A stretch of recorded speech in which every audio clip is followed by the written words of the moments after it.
మన మధ్య మన చేతికి అధికారం రాలే కదా. ఎందుకు రాలేదంటే ఈరోజు ఈ బొమ్మకి దండేసి రాత్రి పోయి ఇంటికి పోయి పడుకుంటాం, తెల్లారు లేచి ఎవరి పని వాళ్ళది. కానీ ఆయన ఉద్యమానికి కొనసాగింపేవారు, ఆయన ఆలోచనకి కొనసాగింపేవారు, ఆయన యుద్ధాన్ని ఎవరు నడిపించాలి? వైద్యం లేక ఒకటి మరణమా?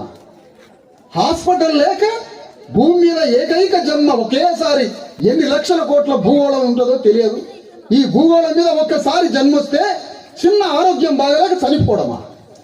చదువు లేక పిచ్చోడు కావడమా? భూమి లేక తిండి లేకపోవడమా? ఎవరు చేస్తున్నారు ఈ పని? ఇంత పెద్ద భయంకరమైన ఈ కుట్ర ఎవరు చేస్తున్నారు? ఆ కుట్ర చేసే వాడి మీద యుద్ధం చేయొద్దా? చనిపోయేది ఎవరు? నీ తల్లి కాదా? నీ అక్క కాదా? నీ చెల్లి కాదా? మన వర్గం కాదా? ఎవరు చనిపోయేది? మన వర్గమే కదా. మరి మన వర్గమే అయినప్పుడు నీకు హాస్పిటల్ ఏదని అడుగుతున్నా, నీకు వైద్యం ఏది? ఫలానా ఆయన అన్నం పెట్టి నేను ఓటేస్తున్నావు, కానీ నీకు హాస్పిటల్ ఏది? నీ బిడ్డలకి అమెరికాలో ఉన్నటువంటి స్కూల్ ఏది? నీకు అసలు ఏమీ లేదు. మనకి స్కూల్ లేదు, హాస్పిటల్ లేదు, చేసుకోవడానికి పని లేదు. ఈ దేశంలో 25 కోట్ల మంది చేతికి పని లేదు.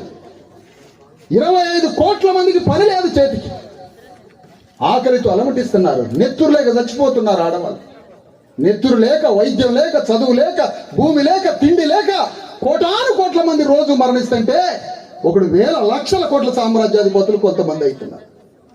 మరి ఈ సమానత్వం, ఈ అసమానత్వాన్ని ఎవరు తీసేసేయాలి?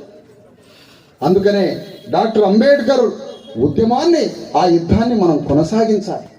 ఆ కొనసాగింపే అంబేద్కర్కి ఇచ్చే నిజమైన నివాళి అయితే తప్ప, లేదంటే ఇదంతా ఒక ఒక ఒక పండగ లాంటి సోషల్ ఈవెంట్, ఇది ఒక సంఘటన. ఇది ఈ సంఘటన ద్వారా మనకి ఏమి రాదు.